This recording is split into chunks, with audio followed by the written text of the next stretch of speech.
ನಮಸ್ಕಾರ ಸ್ನೇಹಿತರೆ, ಇವತ್ತಿನ ವಿಡಿಯೋಗೆ ತಮ್ಮೆಲ್ಲರಿಗೂ ಸ್ವಾಗತ. ಕುಂಭರಾಶಿಯವರೇ, 2026 ನಿಮ್ಮ ಭಾಗ್ಯದ ಮಹತ್ವದ ವರ್ಷ. ಶನಿದೇವರ ಸಾಡಿ ಸಾತಿಯ 2ನೇ ಹಂತ ನಿಮಗೆ ಅಗ್ನಿ ಪರೀಕ್ಷೆಯಂತಿರಬಹುದು.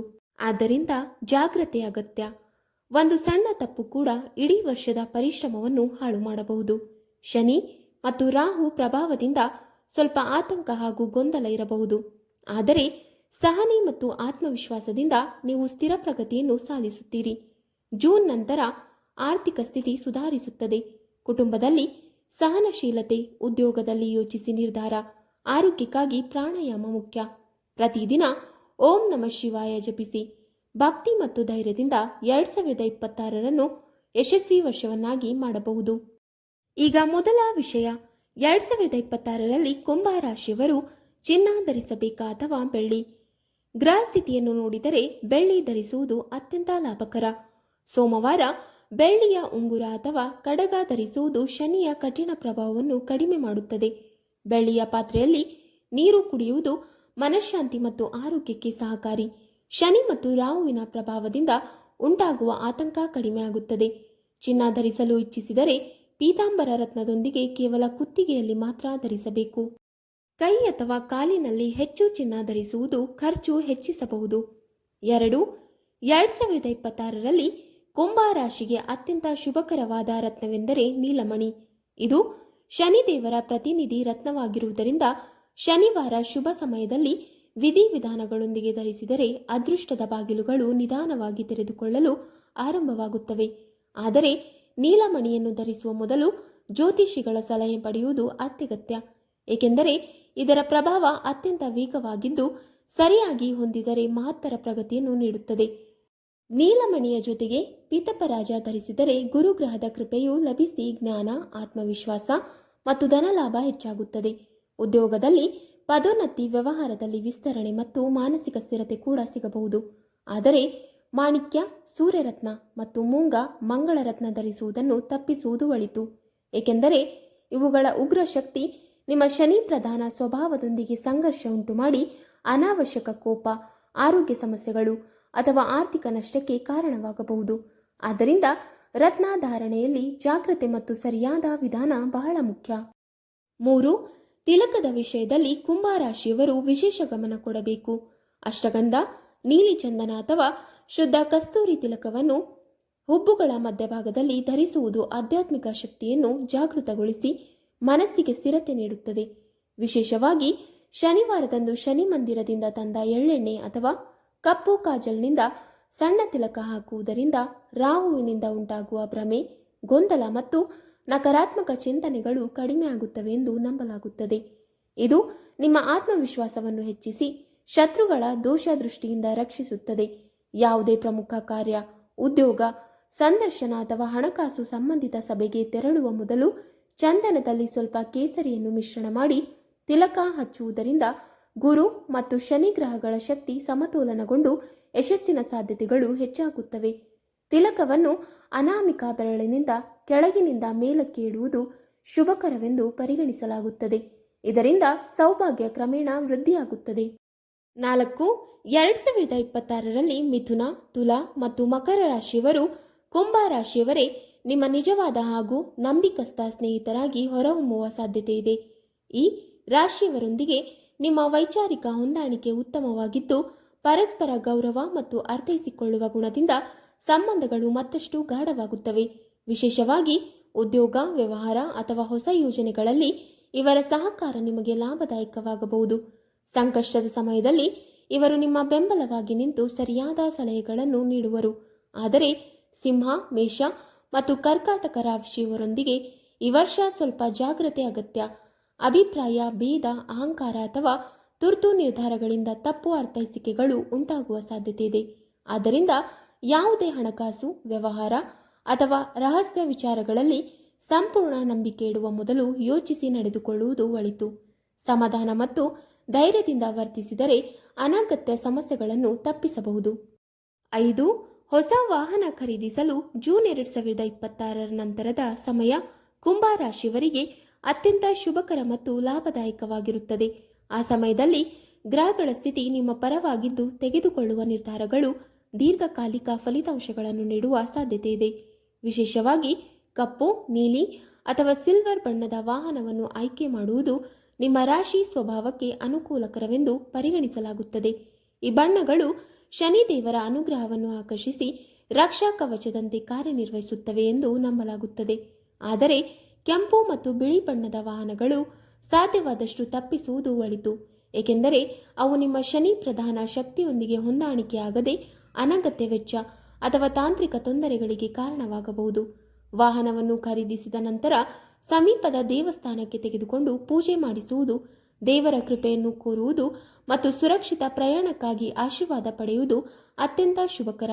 ಇದರಿಂದ ಹೊಸ ವಾಹನ ಸದಾ ಸಕಾರಾತ್ಮಕ ಶಕ್ತಿಯಿಂದ ಕೂಡಿರುತ್ತದೆ ಮತ್ತು ನಿಮ್ಮ ಪ್ರಯಾಣಗಳು ಯಶಸ್ವಿಯಾಗುತ್ತವೆ. 6. ಮನೆಯಲ್ಲಿ ಶಾಮಿ ಅಂದರೆ ಬನ್ನಿ ಗಿಡವನ್ನು ನೆಡುವುದು ಕುಂಭರಾಶಿಯವರಿಗೆ ಅತ್ಯಂತ ಶುಭಕರವೆಂದು ಪರಿಗಣಿಸಲಾಗುತ್ತದೆ, ಏಕೆಂದರೆ ಬನ್ನಿ ಗಿಡವು ಶನಿದೇವರ ಅನುಗ್ರಹದ ಸಂಕೇತವಾಗಿದೆ. ಈ ಗಿಡವನ್ನು ಮನೆ ಅಂಗಳದಲ್ಲಿ ಅಥವಾ ಮುಖ್ಯ ಪ್ರವೇಶದ ಬಳಿ ನೆಟ್ಟರೆ ಮನೆಯೊಳಗೆ ಸಕಾರಾತ್ಮಕ ಶಕ್ತಿ ವಾಸವಾಗುತ್ತದೆ ಹಾಗೂ ಆರ್ಥಿಕ ಸ್ಥಿರತೆ ಹೆಚ್ಚುತ್ತದೆ ಎಂದು ನಂಬಲಾಗುತ್ತದೆ. ಪ್ರತಿ ಶನಿವಾರ ಬನ್ನಿ ಗಿಡಕ್ಕೆ ನೀರು ಹಾಕಿ ದೀಪ ಹಚ್ಚುವುದು ಶನಿದೇವರ ಕೃಪೆಯನ್ನು ಹೆಚ್ಚಿಸುತ್ತದೆ. ಅದೇ ರೀತಿ ಮನೆಯ ಉತ್ತರ ದಿಕ್ಕಿನಲ್ಲಿ ಅಪರಾಜಿತ ಗಿಡವನ್ನು ನೆಟ್ಟರೆ ಬುದ್ಧಿ, ಏಕಾಗ್ರತೆ ಮತ್ತು ವೃತ್ತಿ ಜೀವನದಲ್ಲಿ ಬೆಳವಣಿಗೆ ಕಾಣಬಹುದು. ಅಪರಾಜಿತದ ನೀಲಿ ಹೂಗಳು ಮನಸ್ಸಿಗೆ ಶಾಂತಿ ನೀಡುತ್ತವೆ ಮತ್ತು ಅಡೆತಡೆಗಳನ್ನು ದೂರ ಮಾಡುವ ಶಕ್ತಿ ಹೊಂದಿದೆ ಎಂದು ಶಾಸ್ತ್ರಗಳಲ್ಲಿ ಹೇಳಲಾಗಿದೆ. ಆದರೆ ಈ ಗಿಡಗಳನ್ನು ದಕ್ಷಿಣ ದಿಕ್ಕಿನಲ್ಲಿ ಇಡುವುದನ್ನು ತಪ್ಪಿಸಬೇಕು, ಏಕೆಂದರೆ ಅದು ಶಕ್ತಿಯ ಸಮತೋಲನವನ್ನು ವ್ಯತಿರಿಕ್ತಗೊಳಿಸಿ ನಿರೀಕ್ಷಿತ ಫಲಿತಾಂಶ ನೀಡದೇ ಇರಬಹುದು. ಸರಿಯಾದ ದಿಕ್ಕು ಮತ್ತು ಶ್ರದ್ಧೆಯಿಂದ ಗಿಡಗಳನ್ನು ಪಾಲಿಸಿಕೊಂಡರೆ ಮನೆಗೆ ಸಮೃದ್ಧಿ ಮತ್ತು ಶುಭ ಫಲಗಳು ಹೆಚ್ಚಾಗುತ್ತವೆ. 7. ಮನೆಯಲ್ಲಿ ಪಶ್ಚಿಮ ದಿಕ್ಕಿನ ಗೋಡೆಯ ಮೇಲೆ ಶನಿಯಂತ್ರ ಅಥವಾ ಶ್ರೀಯಂತ್ರವನ್ನು ವಿಧಿವಿಧಾನಗಳೊಂದಿಗೆ ಸ್ಥಾಪಿಸುವುದು ಅತ್ಯಂತ ಲಾಭಕರವೆಂದು ಪರಿಗಣಿಸಲಾಗುತ್ತದೆ. ಪಶ್ಚಿಮ ದಿಕ್ಕು ಶನಿದೇವರ ಪ್ರಭಾವಕ್ಕೆ ಸಂಬಂಧಿಸಿದ ದಿಕ್ಕಾಗಿರುವುದರಿಂದ ಇಲ್ಲಿ ಶನಿಯಂತ್ರವನ್ನು ಇಡುವುದರಿಂದ ಸಾಡೆ ಸಾತಿಯ ಪರಿಣಾಮಗಳು ನಿಧಾನವಾಗಿ ಶಮನಗೊಂಡು ಮನಸ್ಸಿಗೆ ಸ್ಥಿರತೆ ಸಿಗುತ್ತದೆ ಎಂದು ನಂಬಲಾಗುತ್ತದೆ. ಶ್ರೀಯಂತ್ರವನ್ನು ಸ್ಥಾಪಿಸುವುದರಿಂದ ಲಕ್ಷ್ಮೀ ಕೃಪೆ ಆಕರ್ಷಿತವಾಗಿ ಧನ ಸಂಪತ್ತು ಮತ್ತು ಸಮೃದ್ಧಿ ಹೆಚ್ಚಾಗುತ್ತದೆ. ಉತ್ತರ ಪೂರ್ವ ದಿಕ್ಕಿನಲ್ಲಿ ಶಿವನ ಧ್ಯಾನ ಮೂರ್ತಿಯ ಚಿತ್ರವನ್ನು ಇರಿಸುವುದು ಮನೆಯಲ್ಲಿ ಆಧ್ಯಾತ್ಮಿಕ ಶಕ್ತಿ ಹೆಚ್ಚಿಸಿ ಶಾಂತಿ ಮತ್ತು ಸಕಾರಾತ್ಮಕತೆಯನ್ನು ಉಂಟುಮಾಡುತ್ತದೆ. ಅದೇ ರೀತಿ 7 ಬಿಳಿ ಕುದುರೆಗಳ ಚಿತ್ರವನ್ನು ಒಳಮುಖವಾಗಿ ಅಳವಡಿಸಿದರೆ ಪ್ರಗತಿ, ಚೈತನ್ಯ ಮತ್ತು ವೇಗದ ಯಶಸ್ಸಿನ ಸೂಚಕವಾಗುತ್ತದೆ. ಮುಖ್ಯ ದ್ವಾರದ ಒಳಭಾಗದಲ್ಲಿ ಪಂಚಮುಖಿ ಹನುಮಂತನ ಚಿತ್ರವನ್ನು ಇಡುವುದರಿಂದ ಅದು ರಕ್ಷಾ ಕವಚದಂತೆ ಕಾರ್ಯನಿರ್ವಹಿಸಿ ನಕಾರಾತ್ಮಕ ಶಕ್ತಿಗಳು, ದೋಷದೃಷ್ಟಿ ಮತ್ತು ಅಶುಭ ಪ್ರಭಾವಗಳಿಂದ ಕುಟುಂಬವನ್ನು ರಕ್ಷಿಸುತ್ತದೆ. ಸರಿಯಾದ ದಿಕ್ಕು ಮತ್ತು ಶ್ರದ್ಧೆಯಿಂದ ಈ ಚಿತ್ರಗಳು ಮತ್ತು ಯಂತ್ರಗಳನ್ನು ಸ್ಥಾಪಿಸಿದರೆ ಮನೆಯಲ್ಲಿ ಶುಭ ಶಕ್ತಿ ನಿರಂತರವಾಗಿ ವಾಸವಾಗುತ್ತದೆ. 8. ಕುಂಭರಾಶಿಯವರಿಗಾಗಿ ವಿವಾಹ ಯೋಗ ಜೂನ್ 2026ರಿಂದ ನವೆಂಬರ್ 2026ರವರೆಗೆ ಅತ್ಯಂತ ಬಲವಾಗಿ ಕಾರ್ಯನಿರ್ವಹಿಸುವ ಸಾಧ್ಯತೆ ಇದೆ. ಈ ಅವಧಿಯಲ್ಲಿ ಗುರುಗ್ರಹದ ಅನುಕೂಲಕರ ದೃಷ್ಟಿಯಿಂದ ವಿವಾಹ ಸಂಬಂಧಿತ ಅಡೆತಡೆಗಳು ನಿಧಾನವಾಗಿ ನಿವಾರಣೆಯಾಗಬಹುದು ಮತ್ತು ಉತ್ತಮ ಜೋಡಿ ಸಿಗುವ ಸಾಧ್ಯತೆ ಹೆಚ್ಚುತ್ತದೆ. ವಿಶೇಷವಾಗಿ ಪ್ರೇಮ ವಿವಾಹವನ್ನು ಬಯಸುವವರಿಗೆ ಆಗಸ್ಟ್ ಮತ್ತು ಸೆಪ್ಟೆಂಬರ್ ತಿಂಗಳುಗಳು ಅನುಕೂಲಕರವಾಗಿದ್ದು ಕುಟುಂಬದ ಒಪ್ಪಿಗೆ ಮತ್ತು ಬೆಂಬಲ ದೊರಕುವ ಅವಕಾಶಗಳು ಹೆಚ್ಚಾಗುತ್ತವೆ. ಆದರೆ ಈ ಸಮಯದಲ್ಲಿ ಮಾತಿನ ಮಧುರತೆ ಮತ್ತು ಸಹನಶೀಲತೆ ಅತ್ಯಗತ್ಯ, ಏಕೆಂದರೆ ಸಣ್ಣ ಅಭಿಪ್ರಾಯ ಭೇದವು ದೊಡ್ಡ ಸಮಸ್ಯೆಯಾಗಬಹುದು. ವಿವಾಹದಲ್ಲಿ ಆಗುತ್ತಿರುವ ವಿಳಂಬವನ್ನು ದೂರ ಮಾಡಲು ಪ್ರತಿ ಗುರುವಾರ ವಿಷ್ಣು ಮತ್ತು ಲಕ್ಷ್ಮೀ ದೇವಿಯ ಆರಾಧನೆ ಮಾಡುವುದು, ಹಳದಿ ಬಣ್ಣದ ಪ್ರಸಾದ ಅರ್ಪಿಸುವುದು ಹಾಗೂ ಭಕ್ತಿಯಿಂದ ಪ್ರಾರ್ಥನೆ ಮಾಡುವುದು ಶುಭ ಫಲಗಳು ದೊರೆಯುತ್ತವೆ ಎಂದು ನಂಬಲಾಗುತ್ತದೆ. ಈ ರೀತಿಯ ಶ್ರದ್ಧೆ ಮತ್ತು ಸಕಾರಾತ್ಮಕ ಮನೋಭಾವದಿಂದ 2026ರಲ್ಲಿ ವೈವಾಹಿಕ ಜೀವನದ ಸುಖದ ಬಾಗಿಲು ತೆರೆಯಬಹುದು. 9. ಕುಂಭರಾಶಿಯವರೇ 2026ರಲ್ಲಿ ಕೆಲವು ಹಳೆಯ ಸ್ನೇಹಿತರು ಅಥವಾ ವ್ಯವಹಾರ ಪಾಲುದಾರರಿಂದ ನಿರೀಕ್ಷೆಯಲ್ಲದ ಮೋಸದ ಸಾಧ್ಯತೆ ಕಂಡುಬರುತ್ತದೆ. ವಿಶೇಷವಾಗಿ ಹಣಕಾಸು ವ್ಯವಹಾರಗಳು, ಹೂಡಿಕೆಗಳು ಅಥವಾ ಸಾಲ ಸಂಬಂಧಿತ ವಿಷಯಗಳಲ್ಲಿ ಸಂಪೂರ್ಣ ದಾಖಲೆ ಮತ್ತು ಸ್ಪಷ್ಟತೆ ಇರಬೇಕು. ಯಾರ ಮೇಲೂ ಕಣ್ಣು ಮುಚ್ಚಿ ನಂಬಿಕೆ ಇಡುವುದನ್ನು ತಪ್ಪಿಸಿ ನಿರ್ಧಾರಗಳನ್ನು ಯೋಚಿಸಿ ತೆಗೆದುಕೊಳ್ಳುವುದು ಒಳಿತು. ಶನಿವಾರ ಕಪ್ಪು ಎಳ್ಳು ಮತ್ತು ಎಣ್ಣೆ ದಾನ ಮಾಡುವುದರಿಂದ ಶನಿದೇವರ ಅನುಗ್ರಹ ದೊರೆತು ನಕಾರಾತ್ಮಕತೆ ಕಡಿಮೆಯಾಗುತ್ತದೆ ಮತ್ತು ಅಡಚಣೆಗಳು ಶಮನವಾಗುತ್ತವೆ ಎಂದು ನಂಬಲಾಗುತ್ತದೆ. 10. 2026ರಲ್ಲಿ ಕುಂಭರಾಶಿಯವರಿಗೆ ನೀಲಿ, ಕಪ್ಪು ಮತ್ತು ನೇರಳೆ ಬಣ್ಣಗಳು ಅತ್ಯಂತ ಶುಭಕರವಾಗಿರುತ್ತವೆ. ಈ ಬಣ್ಣಗಳು ಶನಿದೇವರ ಅನುಕೂಲ ಶಕ್ತಿಯನ್ನು ಆಕರ್ಷಿಸಿ ಮನಸ್ಸಿಗೆ ಸ್ಥಿರತೆ, ಆತ್ಮವಿಶ್ವಾಸ ಮತ್ತು ಗಂಭೀರತೆ ನೀಡುತ್ತವೆ. ವಿಶೇಷವಾಗಿ ಪ್ರಮುಖ ಕಾರ್ಯಗಳು, ಸಂದರ್ಶನಗಳು ಅಥವಾ ಆರ್ಥಿಕ ನಿರ್ಧಾರಗಳ ಸಮಯದಲ್ಲಿ ಈ ಬಣ್ಣಗಳನ್ನು ಬಳಸುವುದು ಲಾಭಕರ. ಆದರೆ ಕೆಂಪು ಮತ್ತು ಗಾಢ ಕಿತ್ತಳೆ ಬಣ್ಣಗಳನ್ನು ಸಾಧ್ಯವಾದಷ್ಟು ತಪ್ಪಿಸಬೇಕು, ಏಕೆಂದರೆ ಇವು ಮಂಗಳ ಗ್ರಹದ ಉಗ್ರ ಪ್ರಭಾವವನ್ನು ಹೆಚ್ಚಿಸಿ ಅಶಾಂತಿ, ತುರ್ತು ನಿರ್ಧಾರಗಳು ಹಾಗೂ ಅನಾವಶ್ಯಕ ಕೋಪಕ್ಕೆ ಕಾರಣವಾಗಬಹುದು. ಸರಿಯಾದ ಬಣ್ಣಗಳ ಆಯ್ಕೆ ನಿಮ್ಮ ದೈನಂದಿನ ಜೀವನದಲ್ಲಿಯೂ ಸಕಾರಾತ್ಮಕ ಪರಿಣಾಮ ಬೀರುತ್ತದೆ. 11/2026ರಲ್ಲಿ ಕುಂಭ ರಾಶಿಯವರಿಗೆ ಪಶ್ಚಿಮ ದಿಕ್ಕು ಅತ್ಯಂತ ಶುಭಕರವಾಗಿ ಕಾರ್ಯನಿರ್ವಹಿಸುತ್ತದೆ. ಈ ದಿಕ್ಕಿನಲ್ಲಿ ಆರಂಭಿಸುವ ಹೊಸ ಯೋಜನೆಗಳು, ವ್ಯಾಪಾರ ಅಥವಾ ವೃತ್ತಿ ಸಂಬಂಧಿತ ನಿರ್ಧಾರಗಳು ಸ್ಥಿರತೆ ಮತ್ತು ದೀರ್ಘಕಾಲದ ಲಾಭವನ್ನು ನೀಡುವ ಸಾಧ್ಯತೆ ಇದೆ. ಜೊತೆಗೆ ಉತ್ತರ ದಿಕ್ಕು ಧನಲಾಭ ಮತ್ತು ಆರ್ಥಿಕ ವೃದ್ಧಿಗೆ ಸಹಕಾರಿಯಾಗುತ್ತದೆ. ಈ ದಿಕ್ಕಿನಲ್ಲಿ ಕಚೇರಿ ವ್ಯವಸ್ಥೆ, ಹಣಕಾಸು ಯೋಜನೆ ಅಥವಾ ಮಹತ್ತರ ಚರ್ಚೆಗಳನ್ನು ನಡೆಸುವುದರಿಂದ ಉತ್ತಮ ಫಲಿತಾಂಶ ದೊರೆಯಬಹುದು. ಸರಿಯಾದ ದಿಕ್ಕಿಗೆ ಆಯ್ಕೆ ನಿಮ್ಮ ಯಶಸ್ಸಿನ ಬಲವಾದ ಅಡಿಪಾಯವಾಗಬಹುದು. 12/2026ರಲ್ಲಿ ಕುಂಭ ರಾಶಿಯವರಿಗೆ ಉದ್ಯೋಗ ಕ್ಷೇತ್ರದಲ್ಲಿ ತಾಂತ್ರಿಕ ವಲಯ, ಡೇಟಾ ಸೈನ್ಸ್, ಸಂಶೋಧನೆ ಹಾಗೂ ಮ್ಯಾನುಫ್ಯಾಕ್ಚರಿಂಗ್ ಕ್ಷೇತ್ರಗಳು ಅತ್ಯಂತ ಶುಭಕರವಾಗಿರುತ್ತವೆ. ಹೊಸ ಆವಿಷ್ಕಾರಗಳು, ವಿಶ್ಲೇಷಣಾತ್ಮಕ ಚಿಂತನೆ ಮತ್ತು ತಂತ್ರಜ್ಞಾನಾಧಾರಿತ ಕೆಲಸಗಳಲ್ಲಿ ನಿಮ್ಮ ಪ್ರತಿಭೆ ಹೆಚ್ಚು ಮೆರೆದಾಡಲಿದೆ. ವಿದೇಶಿ ಕಂಪನಿಗಳು ಅಥವಾ ಆನ್ಲೈನ್ ಪ್ರಾಜೆಕ್ಟ್ಗಳೊಂದಿಗೆ ಕೆಲಸ ಮಾಡುವ ಅವಕಾಶವೂ ಸಿಗಬಹುದು. ವ್ಯವಹಾರದಲ್ಲಿ ಲೋಹ, ಯಂತ್ರೋಪಕರಣ, ರಿಯಲ್ ಎಸ್ಟೇಟ್ ಹಾಗೂ ಆನ್ಲೈನ್ ಕನ್ಸಲ್ಟೆನ್ಸಿ ಕ್ಷೇತ್ರಗಳು ಲಾಭದಾಯಕವಾಗುವ ಸೂಚನೆಗಳಿವೆ. ಯೋಜಿತ ಹೂಡಿಕೆ ಮತ್ತು ಸಹನೆ ಇದ್ದರೆ ಈ ಕ್ಷೇತ್ರಗಳಲ್ಲಿ ದೀರ್ಘಕಾಲಿಕ ಸ್ಥಿರತೆ ಮತ್ತು ಉತ್ತಮ ಆದಾಯವನ್ನು ಪಡೆಯಬಹುದು. 13/2026ರ ವರ್ಷದಲ್ಲಿ ಜೂನ್ನಿಂದ ಡಿಸೆಂಬರ್ ಅವಧಿಯಲ್ಲಿ ಕುಂಭ ರಾಶಿಯವರಿಗೆ ಸಂತಾನ ಯೋಗ ಅತ್ಯಂತ ಬಲವಾಗಿ ಗೋಚರಿಸುತ್ತದೆ. ಈ ಸಮಯದಲ್ಲಿ ಗರ್ಭಧಾರಣೆ ಅಥವಾ ಸಂತಾನ ಸುಖಕ್ಕೆ ಅನುಕೂಲಕರ ಪರಿಸ್ಥಿತಿಗಳು ನಿರ್ಮಾಣವಾಗುವ ಸಾಧ್ಯತೆ ಇದೆ. ಆದರೆ ಆರೋಗ್ಯದ ಕಡೆ ವಿಶೇಷ ಗಮನ ಕೊಡುವುದು ಅಗತ್ಯ. ವಿಶೇಷವಾಗಿ ಆಹಾರ ಪದ್ಧತಿ, ವಿಶ್ರಾಂತಿ ಮತ್ತು ಮಾನಸಿಕ ಶಾಂತಿಯನ್ನು ಕಾಪಾಡಿಕೊಳ್ಳಬೇಕು.